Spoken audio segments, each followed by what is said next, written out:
Hello everyone, welcome back with another vlog. ఏంటి తమిళ చూసి కంగారు పడ్డారా? నేను యూరోప్ వెళ్ళిపోయానని చెప్పేసి. కాదండి, స్ట్రీట్స్ ఆఫ్ యూరోప్ అయితే వచ్చాము. ఇది పూణేలో ఉన్న చాలామందికి తెలిసే ఉంటుంది.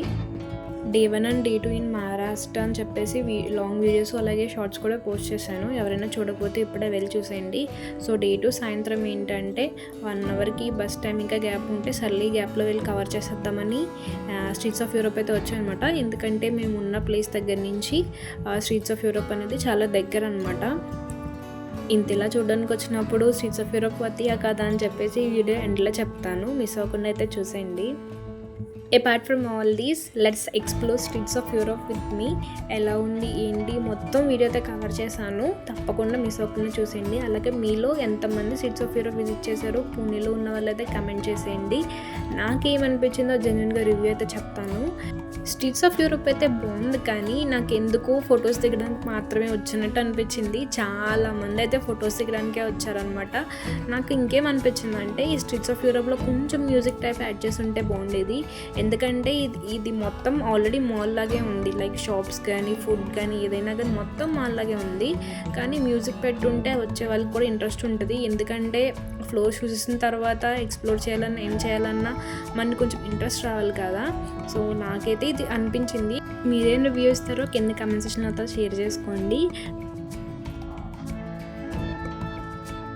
సో పార్ట్ ఆఫ్ ఎక్స్ప్లోర్లో ఫస్ట్ ఫ్లోర్కి అయితే వచ్చేసాం అనమాట. ఫస్ట్ ఫ్లోర్లో వచ్చేసి నార్మల్గానే స్ట్రీట్స్ ఆఫ్ యూరోప్ ఎలా ఉంటుందో అలాగే పెట్టారనమాట.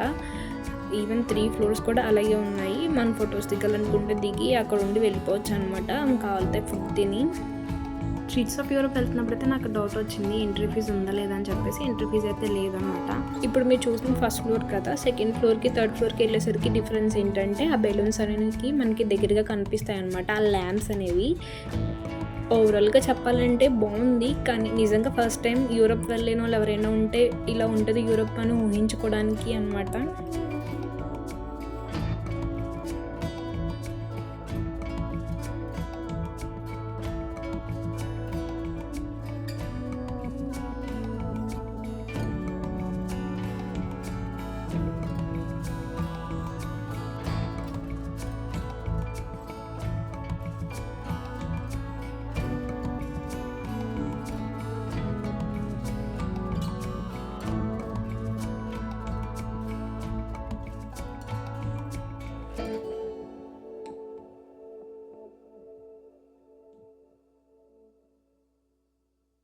సెకండ్ ఫ్లోర్కి వెళ్దామని చెప్పేసి మెట్లకి వెళ్ళొచ్చు కదా, లేదు లిఫ్ట్లో వెళ్దామని చెప్పేసి లిఫ్ట్ అయితే ఎక్కామన్నమాట. ఆ లిఫ్ట్ నిజంగా ఎంతసేపు ఆడుకుందా అండి. వెయిట్ ఎంత లేపైనా సరే పైనుంచి కిందికి కింద నుంచి పైకి 10 సార్లు వెళ్ళింది. ఈలోపు మెట్లు ఎక్కేసి మేము మొత్తం 3 ఫ్లోర్స్ కూడా ఎక్స్ప్లోర్ చేసి వాళ్ళము. అంత టైం అయితే తీసుకుంది. అందులోనూ సడన్గా లిఫ్ట్లోంచి ఒక అలారం అనేది మోగింది అనమాట. ఓవర్ వెయిట్ కాకపోయినా సరే అలా అలారం మోగిపోద్దంట అది. సో నిజంగా అయితే చాలా ఫన్నీ ఎక్స్పీరియన్స్ అయితే ఉందన్నమాట ఈ స్ట్రీట్స్ ఆఫ్ యూరోప్లో.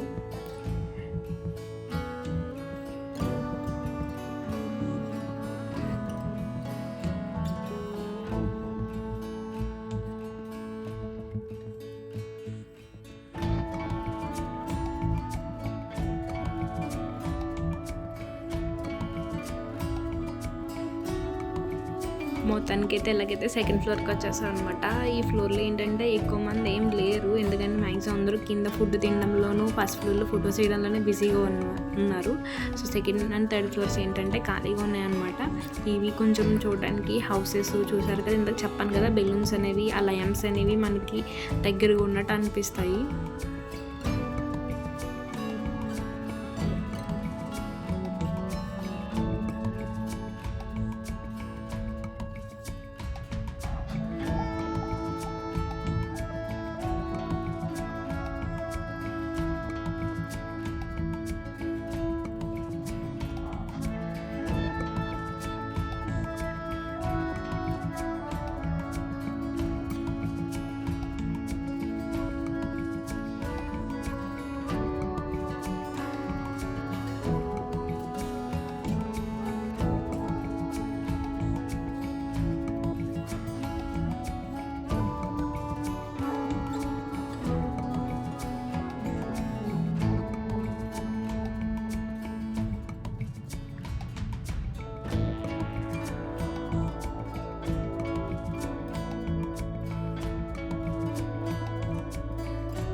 స్ట్రీట్స్ ఆఫ్ యూరప్ వర్తా కాదని ఈ వీడియో అందులో చెప్తున్నాను కదా.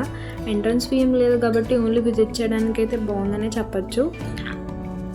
That's all for the video. For more videos, like, share and subscribe my channel. Bye. అలాగే మీరు స్ట్రీట్స్ ఆఫ్ యూరప్కి ఎంత రేటింగ్ ఇస్తారో కింద కామెంట్ సెక్షన్లో కూడా షేర్ చేయండి. బాయ్.